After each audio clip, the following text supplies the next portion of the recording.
ये है विद्युत क्रिस्टल के चुंबकीय गुण। यहाँ से भी सवाल आपको पूछे जा सकते हैं, ये 2 नंबर में हो 5 नंबर में हो, दोनों तरीके से पूछे जाते हैं।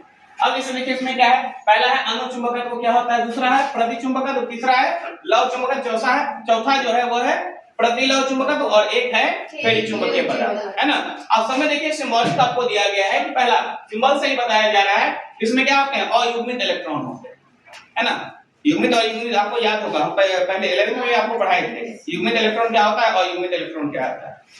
यानी युग्मित का मतलब क्या, जो सिंगल में है, अकेला है, और युग्मित मतलब पेयर में, अयुग्मित मतलब अकेला होना चाहिए। अब कहा जा रहा है कि अयुग्मित इलेक्ट्रॉनों के कारण बाहरी चुंबकीय क्षेत्र में जो आकर्षित होते हैं, लेकिन उसको हटाने पर वो अपना चुंबकत्व खो देते हैं। यानी जैसे उससे दूर हटाएंगे तो वो फिर नॉर्मल हो जाएगा, लेकिन चुंबक के नजदीक जैसे ही लाएंगे उसमें चुंबक का गुण आ जाएगा, उसी को हम लोग क्या कहेंगे, अनुचुंबकीय पदार्थ कहेंगे। ठीक है। अब जैसे एल्युमिनियम हो गया, प्लेटिनम हो गया, सोडियम है, मैग्नीशियम है, ये सभी चीजें, सॉरी ये मैग्नीज है ये।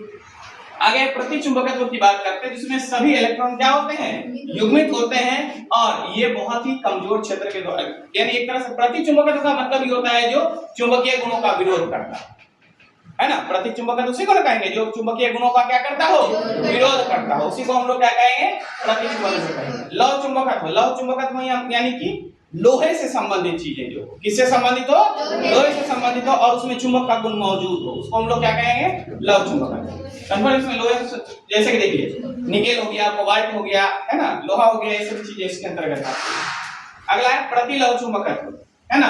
देखो यहाँ एकदम इजीली दिया है, पड़ोसी आयन यानी जो बगल वाले आयन होते हैं ना, उसके विपरीत दिशाओं में संरेखित होते हैं। अब जरा यहाँ देख सकते हो क्या है, ये उल्टा हो गया, ये गलत हो गया, है ना, ये भी गलत हो गया, लेकिन ये क्या है, एक दूसरे के बिल्कुल अपोजिट होना है, समझ रहे हैं ना। इन्हें को छोड़ करके करना ऐसा नहीं, वो एकों को छोड़ करके ये लेते हैं, वो ये वाला है, दो उल्टी दिशा में, एक उल्टी, एक उसके विपरीत दिशा में, दो सीधे गया तो एक उसके विपरीत दिशा में, तो ऐसा वाला जो आता है वो फेरी चुंबकीय वाला है। और इसमें विशेष रूप से जो होता है ना, वो कह सकते हैं वो एक दूसरे के विपरीत दिशा में व्यवस्थित तो होते ही हैं, लेकिन उसमें क्या होता है, चुंबकत्व पूरी तरह से खत्म नहीं हो जाता। इसमें पूरी तरह से खत्म है, लेकिन इसमें पूरी तरह से खत्म नहीं होता है।